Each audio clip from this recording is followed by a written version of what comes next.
50 years old and exceedingly regretful of my marriage of almost 20 years to my husband, age 52.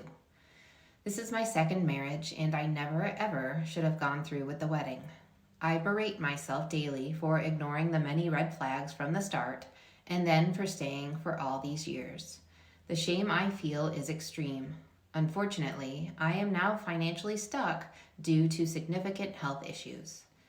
My spouse and I got together immediately after my divorce was final. I was lonely and vulnerable. I shared custody of my then 10-year-old son with my ex. My spouse was the first man to show interest in me in a decade. I now know it was love bombing. My spouse was very clear that he was child-free by choice, which was fine with me. I didn't feel I was in a position to have any more than the one child due to finances. While he didn't want his own children, he claimed that other people's children were fine and that he, my son, and I would be a family. After a year of dating, we bought a house together. I should have known right away that something was wrong. Literally, the day we moved in together, my spouse's interest in sex and touch completely evaporated. During what should have been the honeymoon period, having sex monthly was too much for him. He always had excuses. Also, he never initiated sex. And I mean never. We've been together almost 20 years, and he has vaguely initiated sex 5 times. 5 in 20 years. Eventually, he demanded to sleep alone. He demanded that I not enter his bedroom, his bathroom. Further, within a few months of us living together with my son, it was obvious that my spouse wanted nothing to do with him. I gently brought up his extreme avoidance after about 3 months. My spouse got very upset and said he needed more time to cultivate a relationship. Well, 19 years have passed, and he's barely exchanged 100 words with my now adult son. My spouse was never harsh or unkind to my son. He just never interacted with him. My son and I tried during the early years to involve my spouse in family nights, game night, movie night, hikes, beach trips, etc. The spouse wasn't interested. Eventually, my son and I gave up trying to involve him.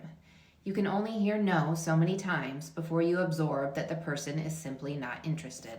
Roughly 6 months into us living together, which was about 3 months after we got married, I gently approached my spouse to ask him why he seemed very reluctant to have sex with me. He screamed at me and demanded I remove my clothes right then. For the first time, I was afraid of him. I made a joke about it and said maybe later, but it shook me to my core, seeing his face contorted in rage because I dared to try and bring up our lack of a sex life. As time went on, he began to jokingly refer to me as a dirty whore for ever wanting sex. It was humiliating. Yet he has such thin skin and absolutely cannot tolerate even the mildest ribbing in return. Another issue is that my spouse is an extreme workaholic. He claims it's always been because we needed the money, but that is simply not true. He almost flunked out of high school because he worked so many hours and was too tired to get up for school. So this behavior long predated me. 70-plus hour work weeks are the norm for him. It was truly like being married to a ghost. This second marriage was 1,000 times lonelier than I thought possible. I could go on for 100 pages about the spouse's constant friendships he has had with lonely, needy, vulnerable single moms at work or with women whose marriages are in crisis. He doesn't befriend men. He claims he doesn't get along with men well, only women. However, most of these women took what they could get from him: lunches out, legal help, money, outings, work promotions, etc.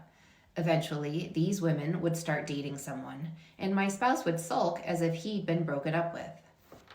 5 years ago, he decided he wanted to move closer to his family and convinced me it was a good idea. I left my family, friends, and entire support system to be with him. Within weeks, he was never home. He was always at work, going back to work, checking in with work, etc. He would never let me know when or if he would be home. He wouldn't respond to a single text. Because he demands to sleep separately, I could go for up to a week at a time without seeing him or having contact. The spouse would leave for work before I got up, return after I was in bed, and never respond to any contact. At times, he came in after 1 a.m. Once, he didn't show up at home until 4:30 a.m., and he was angry that I was upset. He thought it was absurd that I was giving him a hard time about coming home 11 hours after work ended without a word. Eventually, it became clear why. As I mentioned, the spouse always had a thing for lonely single moms at work. It just so happened that one was his subordinate again. For the sake of brevity, let me say that he threw a huge 50th birthday for her. He involved her children, spent months curating costly gifts, had an expensive cake made with pictures of her on it, special ordered posters, a birthday sash, and decorations with her pictures on all of it, and paid for catering. He even curated a special playlist. What happened on my birthday, my son's birthday? The spouse forgot them, and they are mere days away from his coworkers. Not only that, the spouse forgot my simple birthday lunch and instead went to work on a weekend day to catch up. Then I discovered he was on dating apps. He blamed me for all of it. He said he'd been unhappy in the marriage for many years, that I had mistreated him, and he had never said a word. I was shocked. Slowly, through therapy and the support of friends and family, I realized that I had put up with so much from this man. The last time he said he loved me was before our wedding, almost 20 years ago. I have not received a single compliment from him since then. In fact, he didn't even say that I looked nice on our wedding day. He does, however, demand that I not wear heels. He's extremely insecure about his height, and I am slightly taller than he is. After his emotional affair, I decided I was going to wear 1-inch heels to an event with him because I liked the way they looked with my outfit. I dressed nicely and took extra time with my appearance. He made fun of me, comparing me to an elderly duchess, and got angry about my heels. After nearly 2 decades of dealing with his subtle jokes about my ethnicity, the fact that I ever wanted to have sex, the foods I ate, the discount stores I shopped at, and the fact that he would be moody, sullen, and avoidant when around my family and friends, but not his, along with his demands to spend as little time together as possible, I finally realized I'm the one who's mistreated, gaslit, and misled.